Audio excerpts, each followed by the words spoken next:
মেরেছে সব। ঝন্টু মিয়া আছে, আর তারপরে বেগম আছে, আরো ছেলে এসে আমাকে মেরেছে। কেন মারলো কেন? ওই যে ও কোথাও বাজারে ঝামেলা করেছে, বাজারে হবে, তা ও এখানে এসে ই করবে কেন, ঘরে এসে হামলা করবে কেন?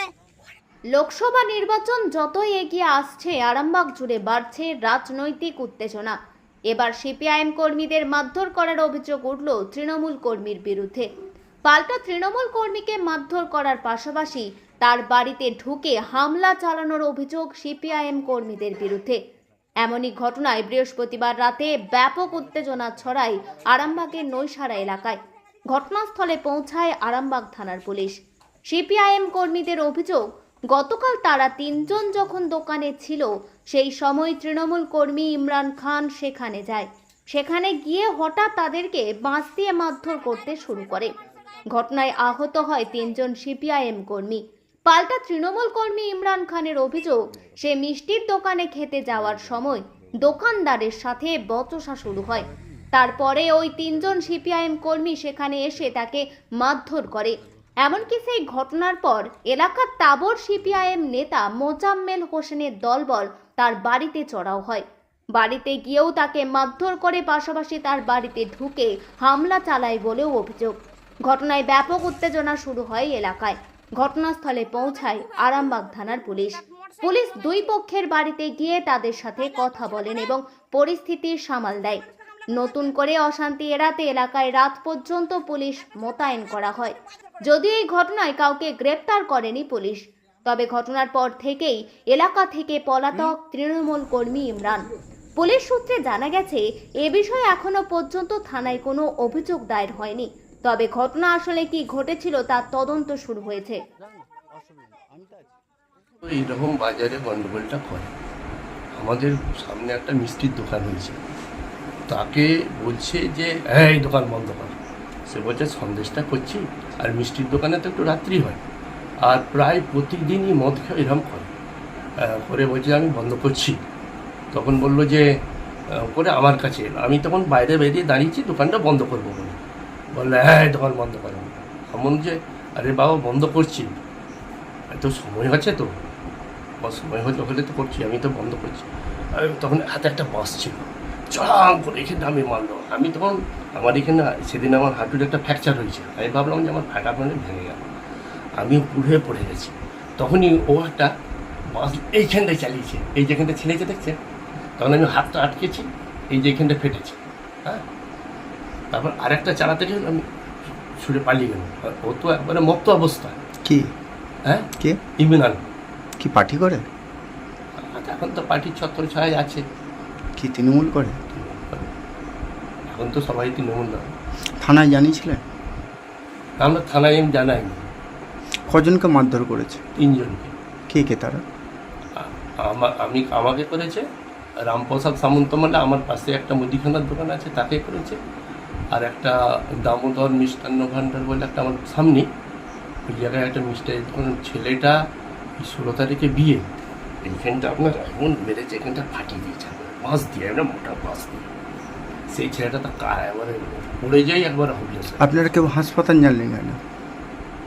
হাসপাতাল কেউ যায়নি, মানে বলতে কি এখন আইনগতভাবে যা দরকার ছিল আমি প্রাইমারি ওষুধ নিয়ে বাড়ি ফিরে চলে এসেছি। ইমরানের বাড়িতে কারা গেছিল? হ্যাঁ, ইমরানের বাড়িতে? ইমরানের বাড়িতে কারা গিয়েছিল, আমি তো তখন ওই অবস্থায় প্রচণ্ড যন্ত্রণা, কোনো রকমে বলছে ভাঙচুর করেছে, মহিলাদেরকে মারধর করেছে। এটা একবারে সম্পূর্ণ মিথ্যে কথা। কোনো মহিলার গায়ে হয়তো হাত দেয়নি। আপনি কোনো পার্টি করেন নাকি? আমি ধরুন সিপিএম সমর্থক, আমার কথা এখন আমি ধরুন 25-30 বছর আমি ব্যবসাটা করছি, হয়তো সমর্থন করি, কিন্তু আমি মানে প্রকাশ্যে রাজনীতি করা মিটিং মিছিল এখন আমি কোথায় যাই। আপনার ব্যবসা করি। দোকানটা কোথায়? দোকানটা আপনার নৈশারা বাজারে নেমে, ওই যেটা ওই ফরেস্টের দিকে যাচ্ছে, ঢালতা থেকে নেমেই বাদিকে। আপনার নাম কি? মুন্সি মোহাম্মদ হোসেন, ডাকনাম আমার ঝন্টু।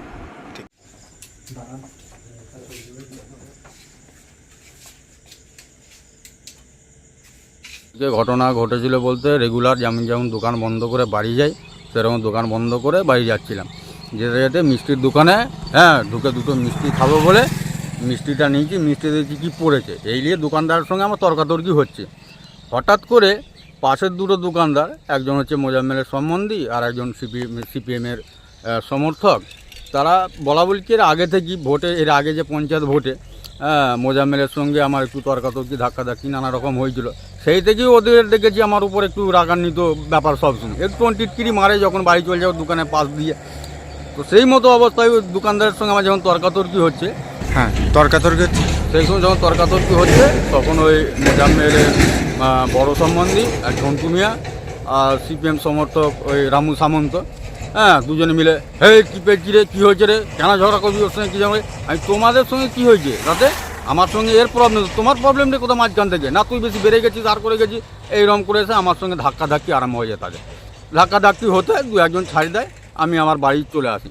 পুরনো বাড়িতে যখন আমি চলে আসি, পুরনো বাড়িতে আমি ঢুকতে যাব, সেই মুহূর্তে 3-4টে মোটর সাইকেলে করে ওতে দেখলাম মোজাম্মেলের আরেকজন সম্বন্ধী, বেগম, মোজাম্মেলের নাতি, এরকম করে 10-12 জন মিলে এসে আমাকে বেচটকা মারধর করে।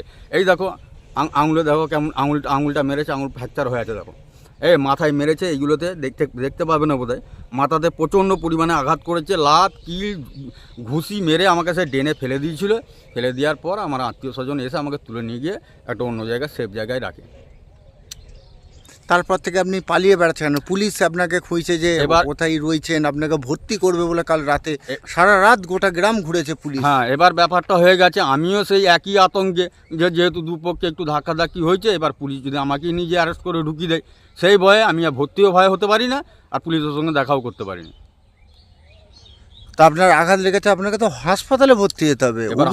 এবার হাসপাতালে ভর্তি হতে যাওয়ার আগেই যদি আমাকে পুলিশ আবার অ্যারেস্ট করে ঢুকিলে ভোটের টাইমে, সেই কারণে সে ভয়ে আমি যাইনি। আমার মেরেছে, চারিদিকে মেরেছে, এই সমস্ত জায়গায় পিটে আরে প্রচণ্ড মারধর করেছে আমার কাল রাত্রে। আপনার ওখানে কিসের দোকান আছে? আমার ওখানে ইমিটেশন এবং ওই থামস আপ এসব বিক্রি করি।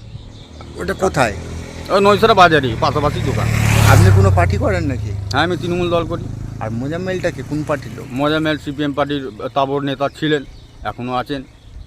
আপনার নাম কি? আমার নাম ইমরান খান।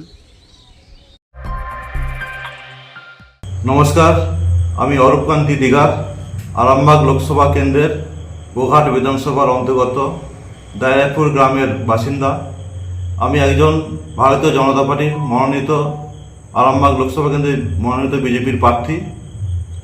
তাই বিকশিত ভারত গড়তে, মোদিজির হাত শক্ত করতে আপনারা বিপুল ভোটে পদ্মফুল চিহ্নে ভোট দিয়ে জয়যুক্ত করুন।